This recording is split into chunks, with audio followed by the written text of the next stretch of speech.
তরল পদার্থের মধ্যে কোনো একটা বস্তু রাখলে প্লবতার কারণে ওই বস্তুর ওজন কিছুটা হ্রাস পায়।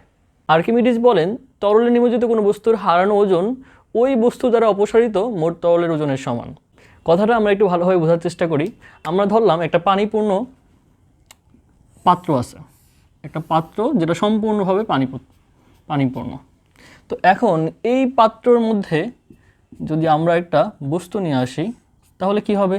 আমরা সবাই বুঝতে পারতেছি এই যেহেতু এই পানিটা পানিপূর্ণ আছে তাহলে এখান থেকে পানি বাইরে পড়ে যাবে, যেহেতু একটা বস্তু আমরা এই পাত্রের মধ্যে প্রবেশ করাচ্ছি। তো এখন ধরো এখান থেকে পানি পড়ে এই অন্য একটা পাত্রের মধ্যে জমা হচ্ছে। তাহলে আর্কিমিডিসের সূত্র মতে যে এই বস্তুর ওজন যতটুকু হ্রাস পাবে এই যে পানি আমাদের জমা হলো তার ওজন ঠিক ওই পরিমাণ হবে, অর্থাৎ বস্তুর হারানো ওজন সমান হবে এই যে অপসারিত তরল সেটার ওজনের সমান। এখন প্রশ্নে যখন আমাদেরকে বলে যে আর্কিমিডিসের নীতি মেনে চলে কিনা দেখাও, তখন আমাদের কি করতে হবে? তখন আমাদেরকে এই যে বস্তুটা এখানে আমাদের এই যে পানিটা এখানে জমা হলো এই পানির আয়তন কত হবে? এই পানির আয়তন হবে এই পাত্রের সমান আয়তন, কারণ পাত্রের আয়তন যতটুকু ঠিক ততটুকু পানি সে অপসারণ করবে। তাহলে এই পাত্রের যে পানি আছে সে পানির ওজন কত হবে? সেই পানির ওজন হবে, এই যে পানি আছে এই পানির ওজন হবে mg।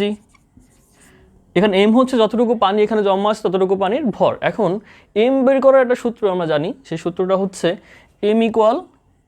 m সমান জানি আমরা রো ভি, যেখানে রো হচ্ছে পানির ঘনত্ব এবং ভি হচ্ছে ওই পানির আয়তন। তো এখন এই যে পানিটা এখানে জমা হচ্ছে এটা হচ্ছে কি এই বস্তুর আয়তনের সমায়তনের পানি এখানে জমা হচ্ছে। এই বস্তুর যে আয়তন এই পানির আয়তনও ঠিক সেম পরিমাণ হবে, কারণ এই বস্তুটা ইন্টার করার ফলে এখানে আমাদের পানিটা জমা হচ্ছে। তাহলে এই ক্ষেত্রে আমাদের এই ওজনটা আসে কি এম এর পরিবর্তে আসবে রো ভি ইন্টু জি, বা হচ্ছে ভি রো জি। তোমাদের মধ্যে যাদের প্লবতা সম্পর্কে আইডিয়া নেই তারা আমার পূর্ববর্তী ক্লাসটি দেখতে পারো, সেখানে আমি প্লবতার কনসেপ্ট খুব ভালোভাবে ব্যাখ্যা করেছি এবং সাথে এর যে সূত্র কীভাবে আসে সেটাও দেখিয়েছি।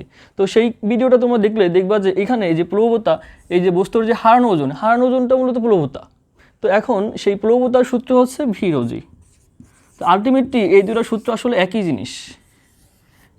সুতরাং এই যে বস্তুর আর্কিমিডিসের কথাটা বলছে যে বস্তুর হারানো